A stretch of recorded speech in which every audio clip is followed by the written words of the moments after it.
Hey, my name's Zachary. I'm a 24-year-old male, and I was born in Australia.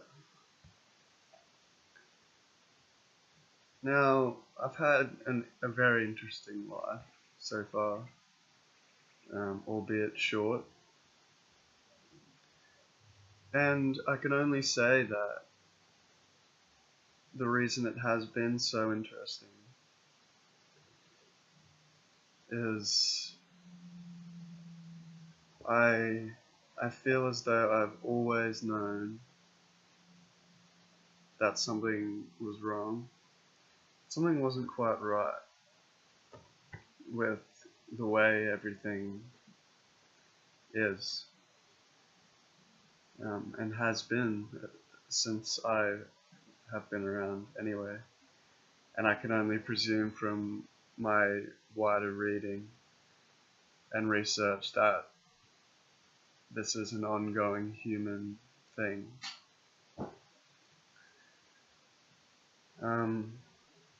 I was always told what was right, and despite what I thought, I was told to, be quiet, and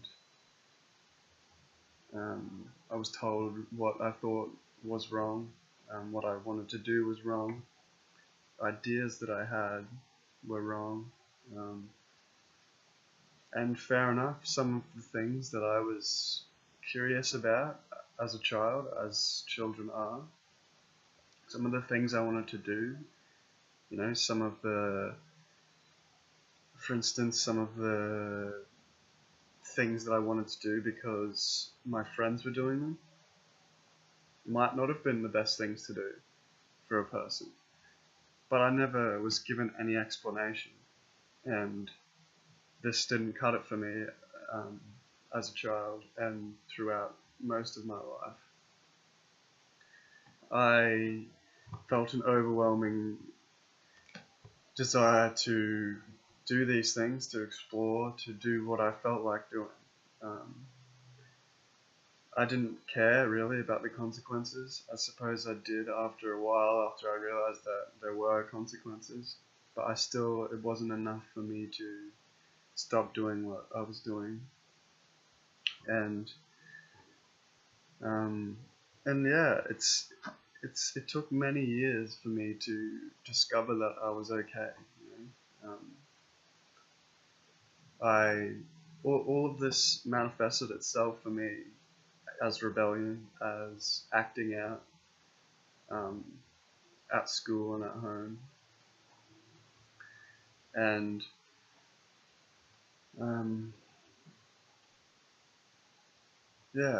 and basically I was so convinced that I was, a bad kid. Not the worst kid. I've known worse kids. But a bad influence. Someone that didn't do the right thing, that didn't respect adults, and I didn't respect adults because they didn't respect me. And eventually I was convinced of what I was told, that I was a bad person, and I started to like that, and I did like that. I identified with that, and that's what I told myself. I went off track even more.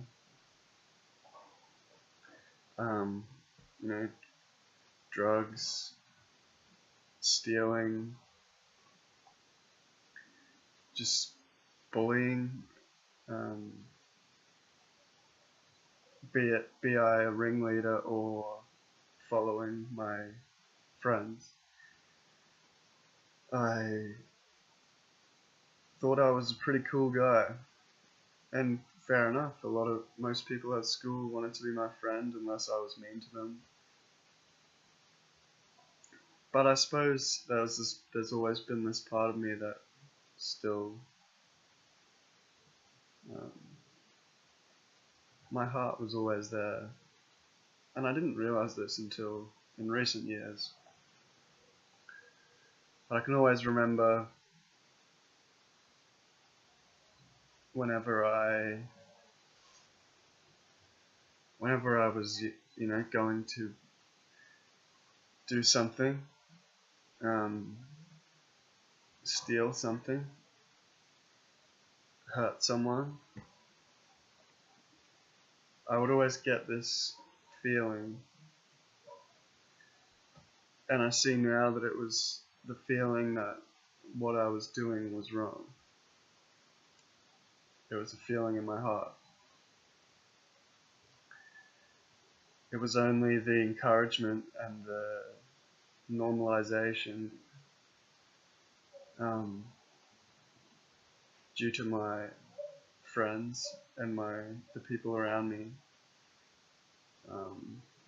It was positive reinforcement that I got, and it kind of dulled away my own sense. The desire to fit into this group that I had got myself into, and this was a lot of different people throughout the years. It outweighed my own feelings. I never had anyone to talk to. My whole life until I was 20 years old at least, I had no one to talk to other than myself.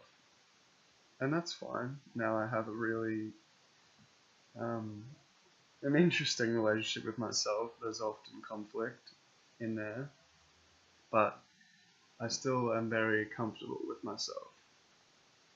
Quiet time, talking to myself, reflection, introspection. But yeah, throughout this whole period of my life, the first 20 years, I had no one to talk to. I felt anyway.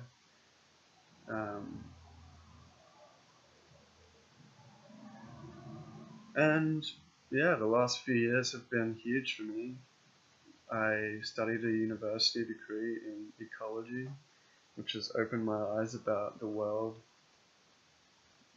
the interconnection of us all with our environment and the whole universe, really.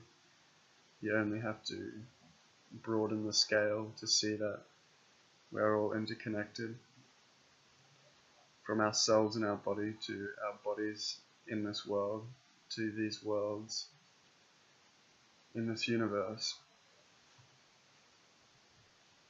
And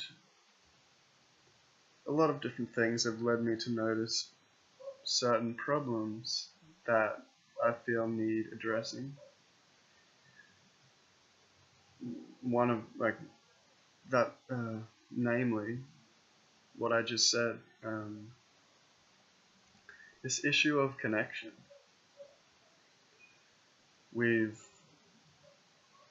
As a society, global society made up of a conglomerate of societies of all different socio-economic standards, we have, for the most part, at least in the West, in our civilized countries, we have lost connection. We no longer live in a community. We're not connected to each other. We pass each other on the street every day and some of us don't even smile or make eye contact. We don't know our neighbours for the most part, beyond perhaps meeting them upon arrival at your place of residence. We're fundamentally disconnected from the environment. We poison weeds, we shoot pests, we poison them, kill them, we degrade and destroy forests and our environment so that we can grow crops, so that we can farm animals, even worse, for us to consume. There are far too many issues for me to even scratch the surface, but half our cropland, half water goes to feeding these animals, and we don't even need to have them. Yeah, they're alive now and they deserve to live, but we slaughter them in sadistic ways under the guise of humane practice. Now, just to digress, I mean, if you know what humane actually means, it refers to compassion, our human compassion, something that we are seemingly only capable of. Yet where is our compassion? Where is our humanity? Is it compassionate to kill anything in any way? Who knows, maybe it is. That's a philosophical topic that I won't go into without someone else to talk to about it. But it's hardly compassionate to take children away from mothers, to force feed, to crowd and contain and confine living beings, and then to feed them into essentially a machine where they're slaughtered, often in ways that no one could argue are compassionate. I'm not a religious man, but Jesus spoke of compassion, and I don't think he would participate in these activities. I don't think any great saint or humanist would.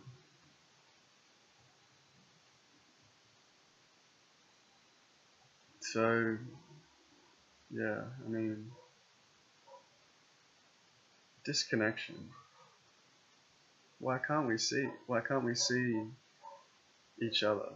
Why can't we see the souls and the feelings of these other animals?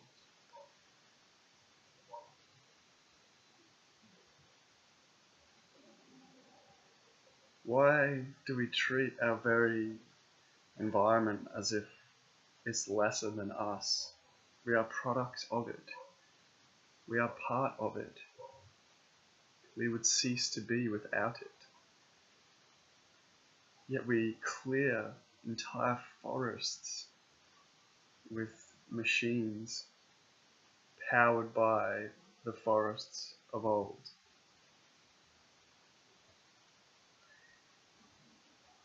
Some of the stuff we do is just bizarre.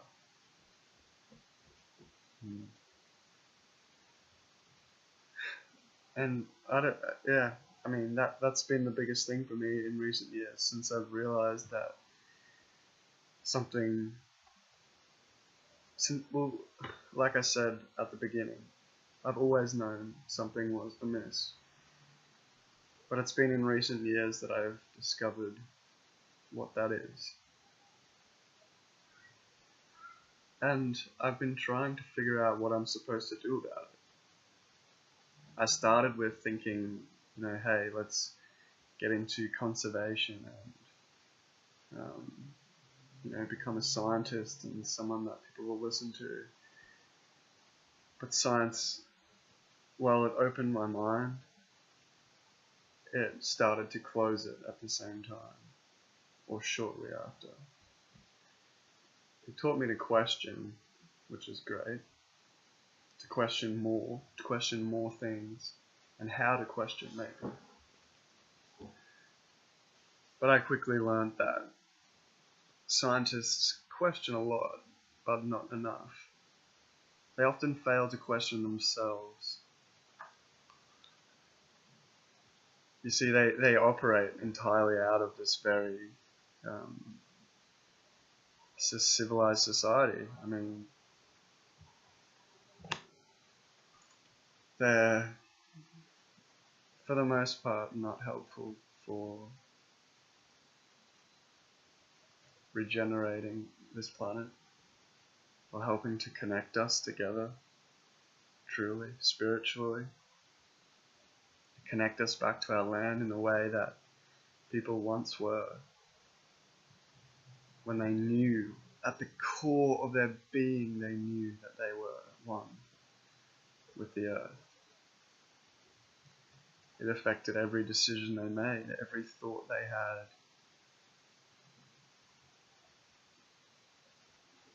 And we've lost that, completely, almost.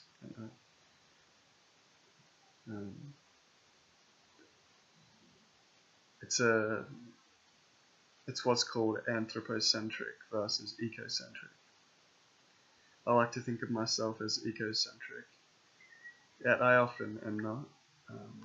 Although at the core I know that I am, because I care a lot. It pains my heart to see a single tree felled.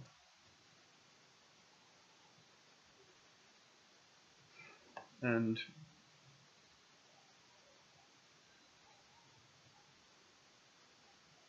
yeah, where I was going was, I came to realize that the best way for me to have an impact, or for any of us to have an impact, is through ourselves. The impact that we have on this planet is a reflection of ourselves. No one's going to listen to us if we're cynical, angry, forceful, arrogant, if we think we know what's best for everyone, because we don't.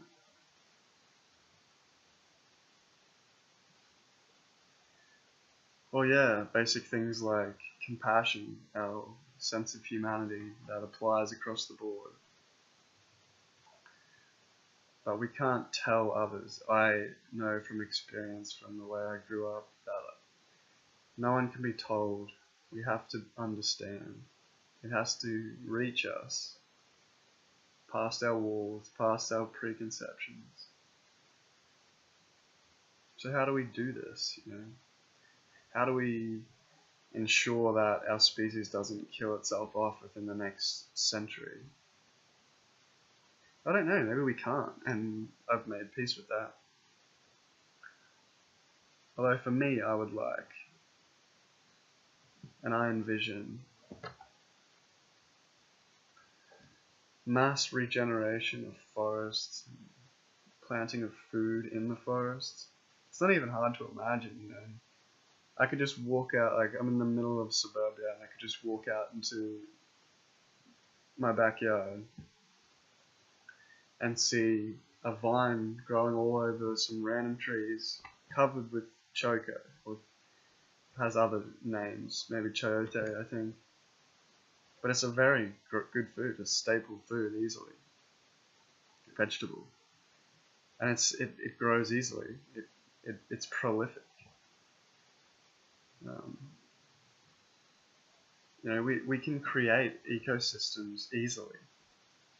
We have the land everywhere. We have the people. But we don't have the willingness, while we exist in a society based on a false sense of security that's provided by the economy and the governments. So I don't really know what to do, other than my plan anyway is to try and put this into action, to find places I can grow as much stuff as I can, to put back, to provide for the future, not just for humans, but just to provide an ecosystem where there was once a bare field of grass, for instance. Otherwise, it's going to be too late, and I can't help but feel as though it probably will end up being too late. At least too late for us to save any real remnant of what we have now. It's just the way it works. It's the way it's always worked in human history. Or civilized history anyway, the last several thousand years. We don't do anything. We don't change really at all, maybe slightly, but we continue our trajectory for the most part until it's too late.